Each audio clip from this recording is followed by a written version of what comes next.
On today's show, it's mailbag time, NBA draft questions, non-core forward trade questions, and so much more on today's Locked On Cavs.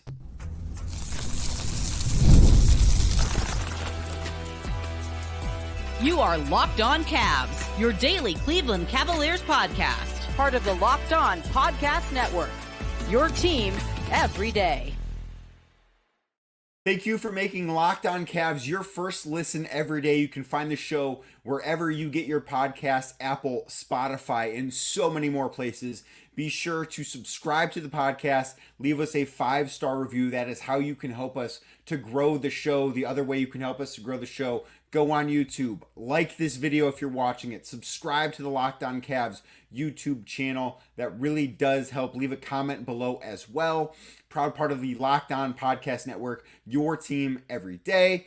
Today's show is brought to you by Game Time. Download the Game Time app and use code LOCKEDONNBA for $20 off your first purchase. I'm Danny Cunningham. You might know me from my time covering the Cleveland Cavaliers, places such as Cleveland Magazine, 92.3 The Fan, and a few other places in the past. On today's episode, it's mailbag time. I know I said that this was going to be on Friday's episode, but there was a slight change of plans. I've got an NBA draft guest coming on tomorrow's show, so there will be a lot of draft talk on Friday. So I wanted to move the mailbag up a day, give that to you on Thursday. That's today's show. We have a lot to get into. Obviously, a ton of NBA draft stuff as the draft is now less than a week away. We've got some non-core 4 trade stuff to dive into as well. I know we've talked a lot about maybe trading away someone like Jarrett Allen, someone like Darius Garland. There are questions about trading away Evan Mobley, but we've got some questions about where some trades on the margins could be made. So we're going to dive into all of that. And the first question I've got today comes from KDogLV saying, would you make this trade? Evan Mobley, George Niang, and Karis LeVert to the Brooklyn Nets for Mikal Bridges, Dorian Finney-Smith, and Cam Thomas. This is a trade that I wouldn't be overly excited about. I do understand the thought process behind it because I do think that there are some people out there that when it comes to Evan Mobley, they have lost belief in him. They don't think that he is going to develop into a star player. They don't think that the offense is going to come the way that so many people, including myself, have thought that it would get to a level. It has not gotten to where I thought it would be to this point in his career. But I'm someone that still has stock in Evan Mobley. Like, I still believe Evan Mobley to be a future all-star. I still think that is in the cards for him. And I do think that trading him away just 3 years into his career before he starts his 4th season wouldn't necessarily be the smartest thing. That said, I don't think that this would be the worst trade in the world for a win now situation, because if you still have, when I read this trade off, I'm operating in a world that Donovan Mitchell signs the contract extension to stay in Cleveland, that Darius Garland doesn't go anywhere. And obviously, if Evan Mobley is being traded, I don't think that Jarrett Allen is being traded. So we're operating under the fact that you would be adding these 3 players, Mikal Bridges, Dorian Finney-Smith, and Cam Thomas, to that group of players with the Cavs. And I think that those guys, particularly Bridges and Finney-Smith, would be great fits in Cleveland. Even if they're acquired for something that's not Evan Mobley, those guys would be awesome fits in Cleveland. I think that the Cavs probably get better next year by making this trade, but I don't think that they're better long-term for doing it. I would be hesitant to move on from Evan Mobley. I think that he still has such a high ceiling. I think that he is someone that absolutely can reach that high ceiling.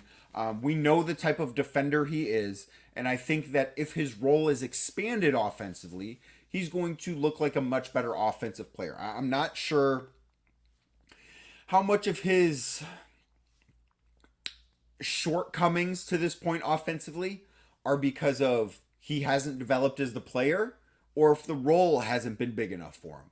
Because when you're drafting in the top 3, the way the Cavs were when they picked Mobley, that sort of player that you're picking again in the top 3 95% of the time that pick is made, that player is inserted into a rebuilding team. And that player can instantly be the focal point of things offensively. Players are drafted that high for offensive talent. So that player can, again, 90% of the time, be a focal point offensively. That's when they can take their lumps. That's how they grow their offensive game. That's how they become better.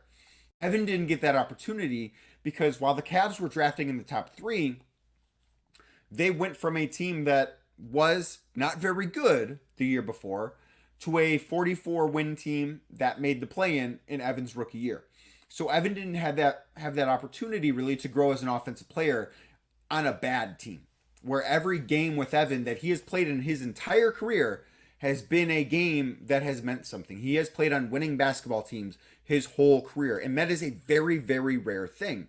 That said, getting Mikal Bridges for Evan Mobley, I don't think is the worst thing in the world. I actually think this is a trade that if one of these two teams were to say no, it's probably the Cavs that say no. Like, I think Brooklyn would probably do this because they get the player in this deal that has the most upside, and that's Evan Mobley. But K-Dog, thank you for the question. Very much appreciate it. Floyd Phillips, he asks on YouTube, why do people keep proposing a trade of Jarrett Allen with no replacement in mind? Who is going to back up Evan Mobley coming off the bench?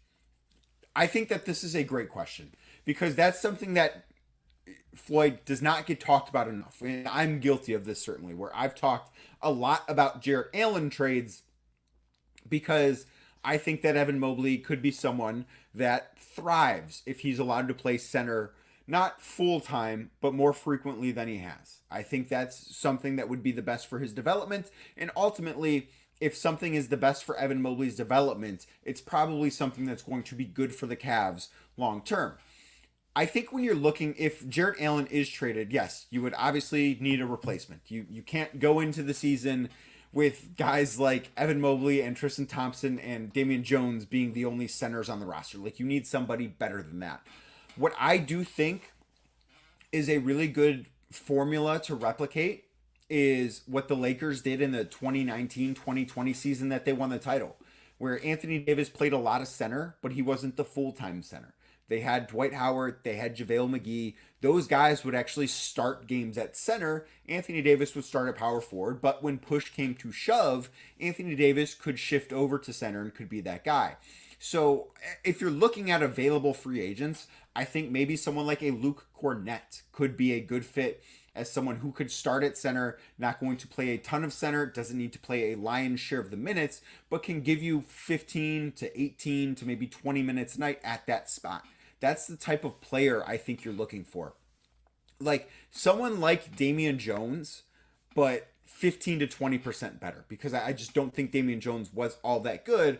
But I do wonder if he's in that role, can he give you 15 minutes a night and be serviceable, where you're not expecting him to be an all-star caliber player. But I think someone like, 10 to 20% better than Damian Jones would be the perfect type of fit. So you look at someone like, a Luke Cornett, someone that has the last name of Plumlee. Maybe not those guys specifically, but that type of player, where a lot of teams that are really good have centers that are role players. And the Cavs right now, Jarrett Allen, I think he is an all-star, but he's like an elite role player.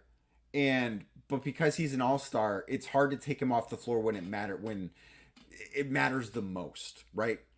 So I do think that there are suitable replacements, and I certainly think that there are guys that could come available via trade that could be that type of replacement.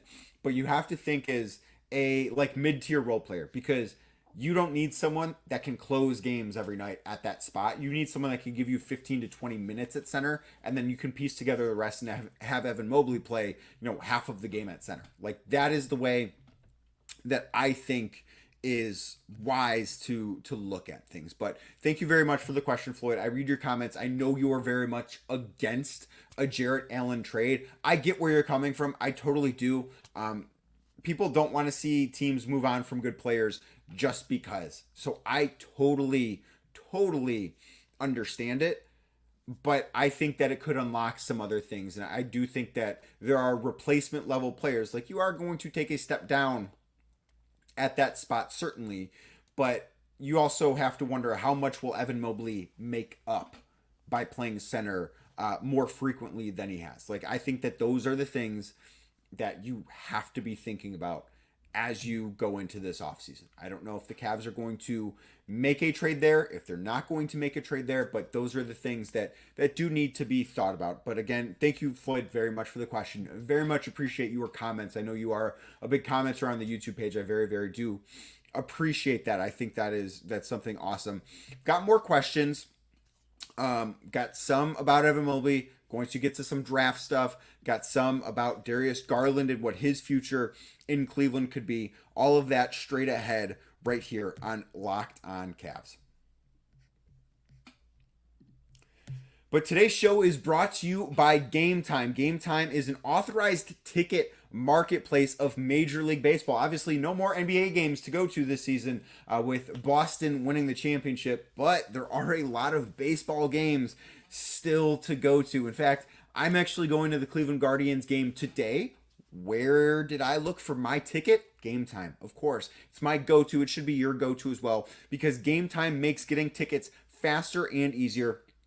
Prices on the Game Time app actually go down closer to first pitch.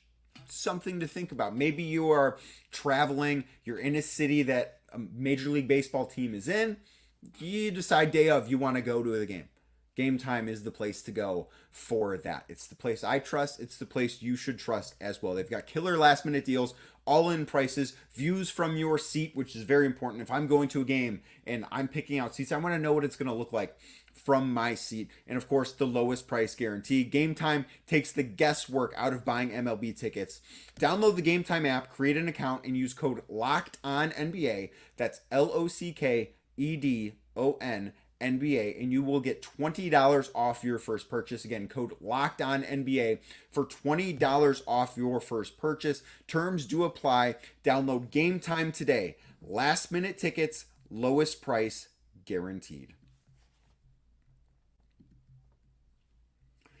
So we do have, obviously, a lot of questions to get to. I want to talk some draft, but first I do want to go to what Scott asked, where he said, and there's been reporting from The Athletic, this came out like 45 minutes after the Cavs lost Game 5 to the Boston Celtics. It was part of the big story about the Cavs offseason that came out immediately following the end of their playoff run. Scott asks, will Rich Paul go to Kobe Altman and seek a trade for Darius Garland if Donovan Mitchell resigns? Is that a fact or is that a rumor?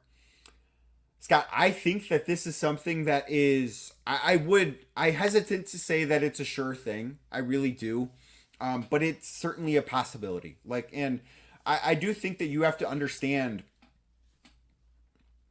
where they're coming from, because the goal of every agent, this isn't a Rich Paul specific thing. The goal of every agent is to get the best for their client. So in this case, Darius Garland. And their thinking right now can be, is Darius Garland in the best situation for his career if he is playing second fiddle to Donovan Mitchell in Cleveland? And I think the answer to that might be no. I think the best thing for the Cavs is that situation, but the best thing for Darius Garland, if Darius Garland wants to be the face of a franchise, if he wants to be a perennial all-star, if he wants to be the leader of a team, if he wants to get back to what he was the year the Cavs made the play-in, that might not happen in Cleveland. I think it can happen to Cleveland, maybe not face of the franchise type stuff, but I think he can still be an all-star. But I think there's higher chances that that happens somewhere else. And I do think that if Donovan Mitchell does resign, which I've gone on record, I expect that to be the thing that happens this offseason. If that happens, yeah, I absolutely could see Rich Paul and Clutch Sports having dialogue with the Cavs front office and saying, hey, we would appreciate if you guys looked for a new home for Darius Garland. Because from a basketball perspective, for Darius Garland's career, it's something that makes sense for him. And I understand that's something that fans don't like, and I get it. It's not my favorite thing in the world either, but for teams to always say, hey, this is a business, the players and agents say it too. And it is a business, and Clutch Sports is in the Darius Garland business. They're not in the Cleveland Cavaliers business. The best thing for Darius Garland, in their opinion, might not be being in Cleveland. So yeah, I absolutely could see a situation in which they go to Kobe Altman, they go to the Cavs front office and have a dialogue about Darius being moved somewhere else. I 100% could see that being the case. Up next, Charnazard asks, do you think that Evan Mobley's offensive explosion in the playoffs is sustainable for a whole season? You know, essentially, can he average 20 points a game this season? I think it depends on the situation. I don't think it is a sustainable thing if he is playing power forward more often than he's playing center. I don't. I think he will be better offensively, and I think it'll look a little bit better offensively than it has in the past just because of natural growth and development. But I think his numbers are going to look pretty similar if he is the, you know, third or fourth option offensively, which he's spent the last couple of years being. It's hard for me to see the fourth option being a guy that scores 20 points a night. Now, that said, if he's playing center, if he is a more focal point of the offense, is 20 points a night possible for him? Absolutely. I think that he is closer to the guy that we saw in the playoffs offensively than the guy that we saw in the regular season offensively. I just think it's a fit thing. I really do. I don't think with him that it's a lack of talent. Are there things that need to be polished with his game? Absolutely. 100%. He is not a finished product. I've been a little disappointed in how he's been offensively, but that doesn't mean that he still doesn't have a super high ceiling on that end. It doesn't mean that he can't still be awesome, but I think that so much for him is one, the fit, two, offensive philosophy. Like, I think his numbers will look better if the Cavs play at a faster pace next year. That's one thing that I've talked about recently that I think makes a lot of sense. That is something that absolutely could help to improve him. And two, if he's just if he adds strength, plays with more pace, and if he's playing center more often, or if he becomes a guy that, you know, he shot 37% from three last year, but it's on a small number of attempts. If he's a guy that if he shoots 37% from three next year, and it's on, I don't know, 5 attempts a game, okay, then maybe that's something that changes it. I'm just not sure that's going to be the case. I'm just not sure that it is. But thank you for the question. Jeff asks, if Zach Edey is available at number 20, center from Purdue, Naismith Player of the Year, I believe, 7'4", just a behemoth of a basketball player, do the Cavs pick him? This is a question that I cannot wait to dive into in further detail on tomorrow's show. I'm very excited to people that talk and know more college basketball than I do, because I'll be very honest with you guys. You know, I've been doing a lot of homework on draft stuff, but I'm not a big college basketball guy. I just don't watch a ton of it. I think it's an entirely different sport than the NBA, and it's not something I'm crazy about. That said, I'm intrigued by Zach Edey. I don't know how the Cavs feel about him. One of the things I'm very curious to find out over the next week or so is how much the Cavs will draft for need versus drafting the best player available. Now, could Edey be someone that is a Jarrett Allen replacement? Maybe. Maybe he could be. I've got concerns about his game offensively. Not that he's not a good offensive player, because he is. But I wonder how he looks as an offensive role player as opposed to someone who the offense is run through. Like, when you watch his games at Purdue, their offense is built around him. And it should be, because he's an awesome college basketball player. And you don't find many guys that are his size, that have his type of skill in the collegiate game. And of course, you don't find many guys that have his just natural size in the NBA. He's a big dude no matter where he's playing.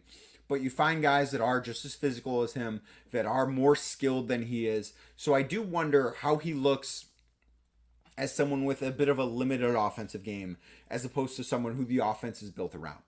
Like, if he's not getting post touches, is he going to be effective? What's that look like? How does he hold up defensively?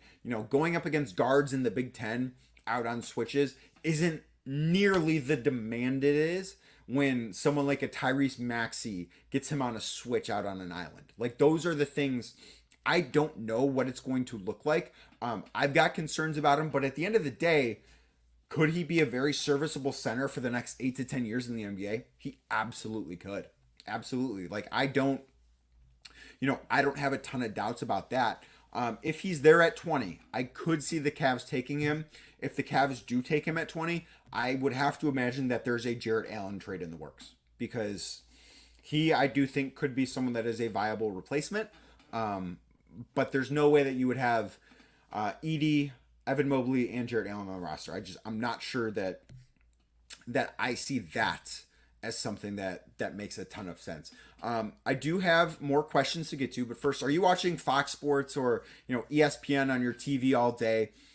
Have to turn down the volume because you're tired of all that shouting that's going on? Well, make the switch to Locked On Sports today. It's a free 24/7 sports streaming channel that is programmed for you every day to bring you the biggest stories without all the screaming. Locked On Sports today brings you can't miss analysis, opinions, and news, streaming 24/7 on YouTube or the free Amazon Fire TV channels app. Part of the Locked On Podcast Network, your team every day.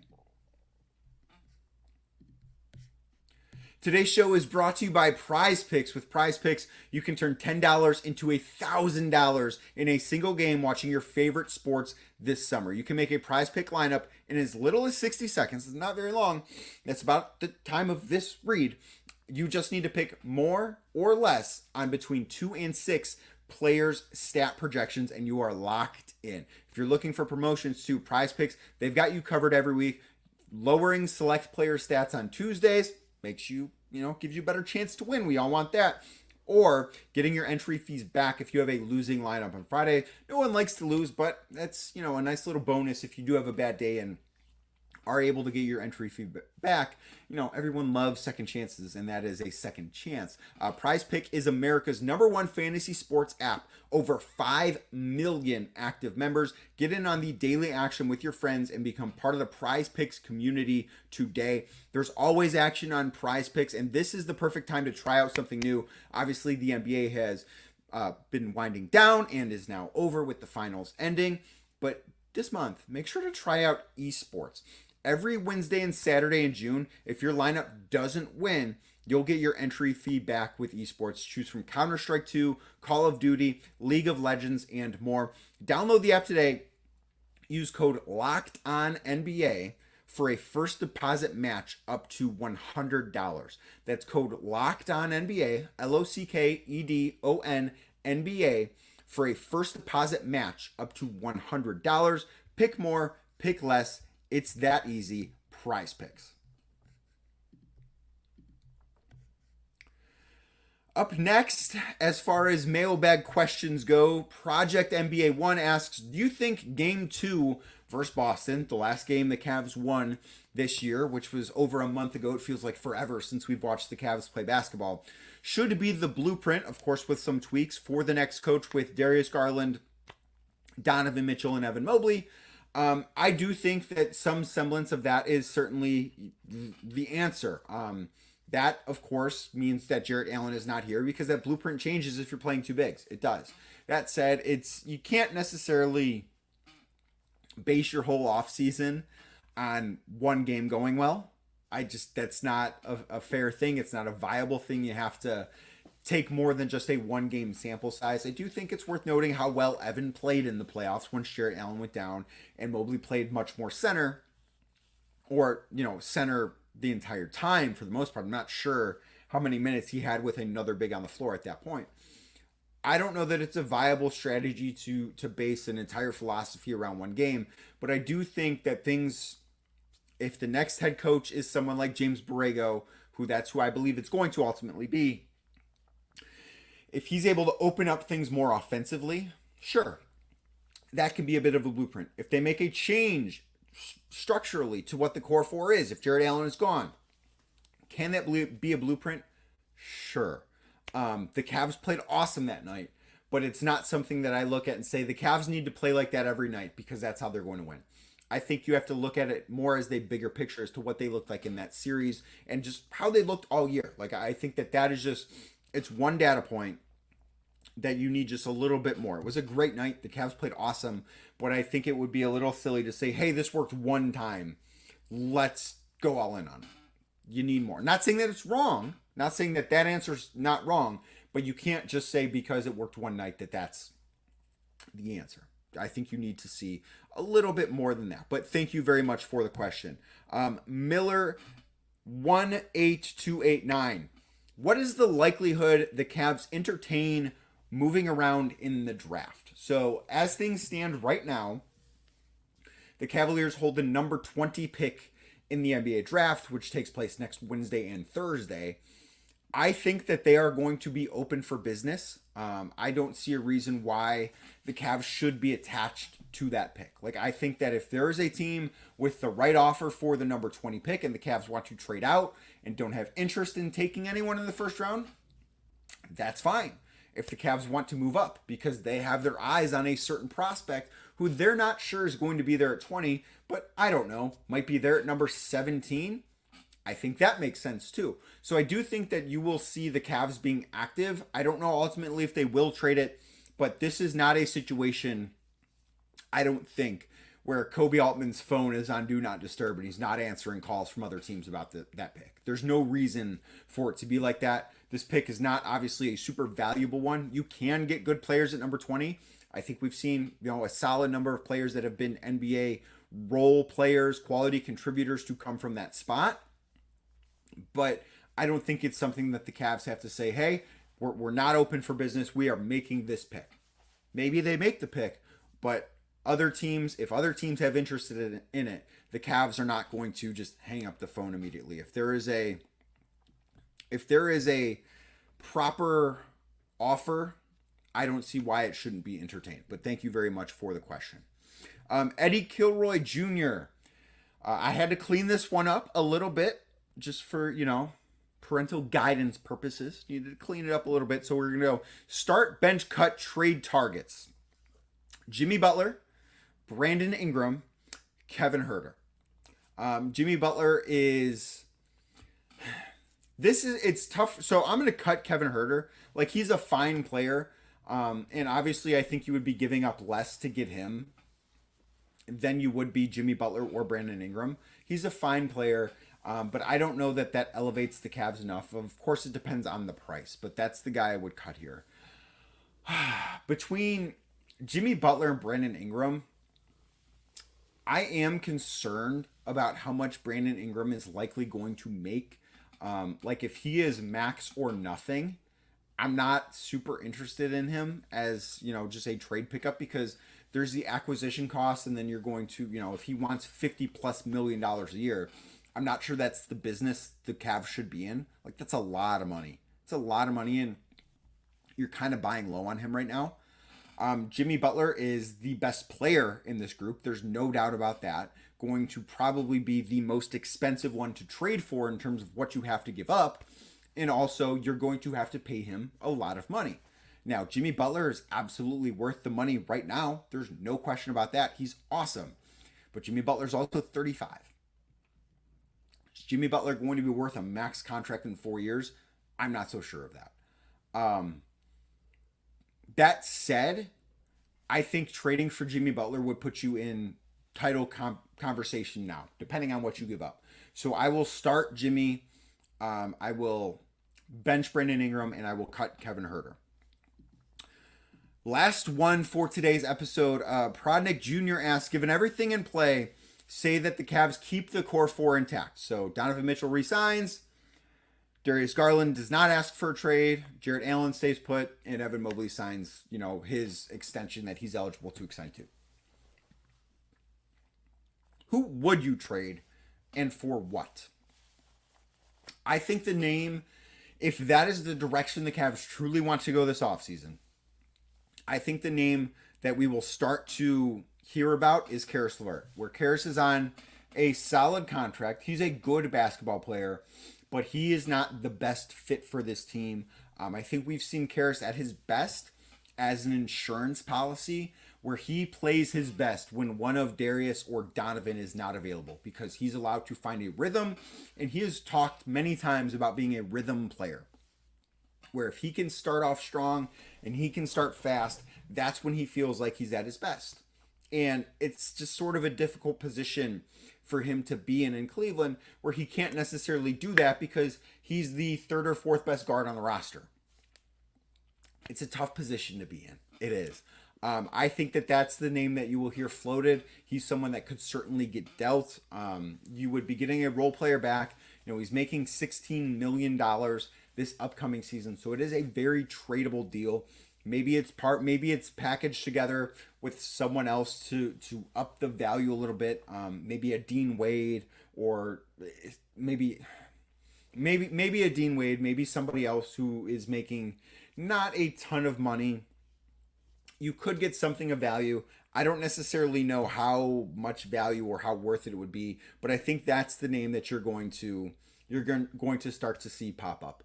Thank you for listening to today's Locked On Cavs. Appreciate you making Locked On Cavs your first listen every day. It's been a blast doing this show so far. Love getting to do the mailbag episode and interact with you. On tomorrow's show, Brad Rowland, Locked On Hawks, big NBA draft guy. We are going to talk draft. I've got a ton of questions for him. He's going to educate me on a lot of draft stuff and, of course, educate all of you as well. So stay tuned for that. Make Locked On Cavs your first listen tomorrow, especially. If you're watching on YouTube, hit that thumbs up button if you haven't. Subscribe to the Locked On Cavs channel. If you're listening, subscribe wherever you get your podcast, and I will talk to you tomorrow.